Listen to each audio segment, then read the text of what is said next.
Perkenalkan, nama saya Laurentius Everestus Niki, NPM 21810004300043.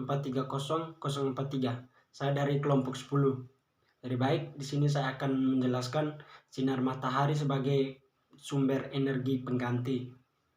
Sinar matahari merupakan sumber energi alternatif yang sangat penting, karena dengan menggunakan sel surya energi matahari dapat diubah langsung menjadi energi listrik. Selanjutnya dapat diubah menjadi energi lain sesuai dengan kebutuhan.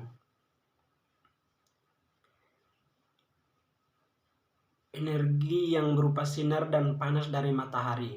Energi ini dapat dimanfaatkan dengan menggunakan serangkaian teknologi seperti pemanas surya, fotovoltaik surya, listrik panas surya, arsitektur surya, dan fotosintesis buatan. Matahari sebagai energi listrik tenaga surya.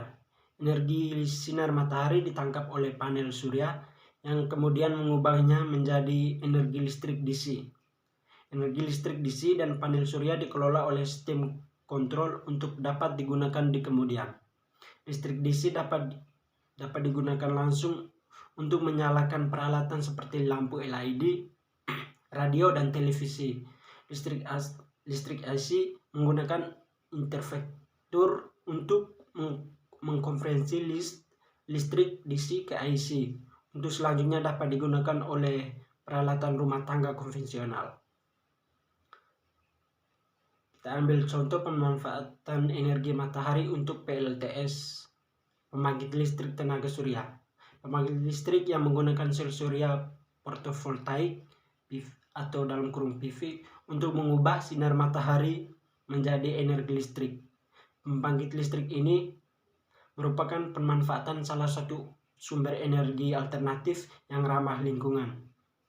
Berbagai aplikasi PLTS dapat diterapkan untuk penerangan pemasukan daya peralatan yang jauh dari jaringan listrik konvensional. Aplikasi yang sering dipakai adalah pembangkit terpusat, penerangan fasilitas umum, penerangan perumahan, penerangan air, pompa air, lampu pelajar, gerobak multimedia, dan lain-lain. Sekian dan terima kasih. Baik, perkenalkan nama saya Serafina Pradatiruk. Di sini saya akan melanjutkan materi kami yang selanjutnya, yaitu tentang teknologi AI atau Artificial Intelligence. Jadi, menurut Hawi, dalam wawancaranya dengan Wirat, Profesor Universitas Cambridge, memprediksi bahwa suatu saat nanti kemungkinan AI ini dapat menjadi kehidupan baru. Beliau juga berujar bahwa dikhawatirkan kalau nanti AI ini bisa menggantikan manusia secara seutuhnya. Namun pada dasarnya konsep AI ini sehari-hari telah kita gunakan tanpa kita sadari. Misalnya seperti Cortana dan Siri. Atau jika hal itu masih terlalu canggih, konsep AI yang biasa kita gunakan sehari-hari yaitu e-commerce dan instant message. Yang selanjutnya, teknologi AI pada kamera.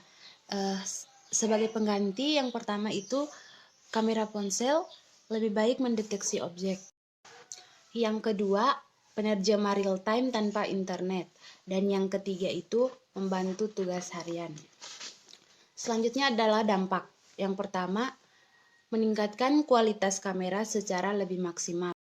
Dan yang terakhir, membuat segala pengaturan gambar berjalan secara otomatis. Assalamualaikum warahmatullahi wabarakatuh.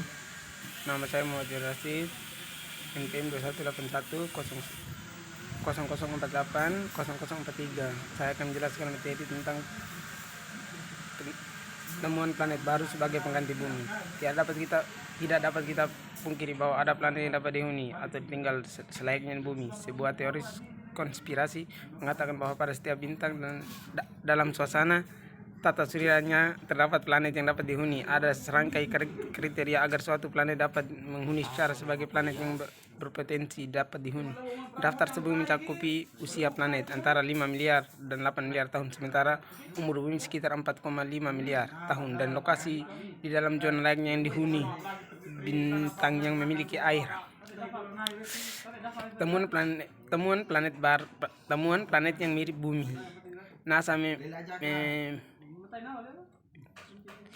mempensiunkan teleskop Kepler yang telah menyelesaikan misinya pada 2014. Rupanya teleskop ini berhasil menemukan exoplanet atau planet itu di tata surya yang mirip dengan bumi. Mengikuti CNTE Senin 20 bulan 4 2020, planet mirip bumi yang ditemukan teleskop Kepler disebut sebagai Kepler 1649c dan berjarak 300 tahun cahaya dari bumi. NASA menyebut ketimbangan ribuan exoplanet yang lain ditemukan Kepler. Planet ini memiliki ukuran dan suhu yang dianggap paling menyerupai di bumi. Dunia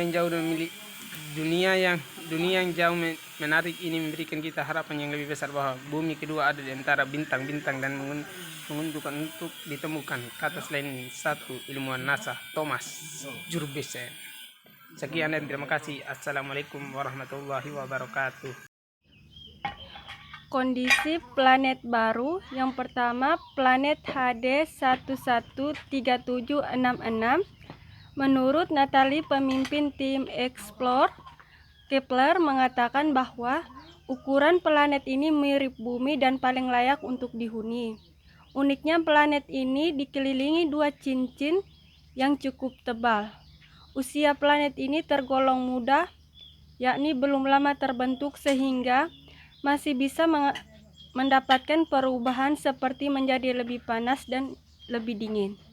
Yang kedua, bintang Kepler 160 dan KOI 45604 yang dilansir dari Miller dari penelitian Institut Max Planck mengatakan bahwa dua planet ini 2 kali lebih besar dari bumi serta mengelilingi bintang yang jaraknya ideal sehingga berpotensi memiliki layak huni atau sebagai tempat kehidupan.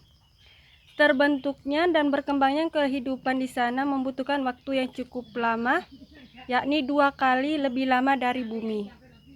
Ilmuwan Rene Heller yang mengetahui penelitian itu mengklaim adanya kemajuan dalam pencarian planet dengan ukuran serupa dengan bumi.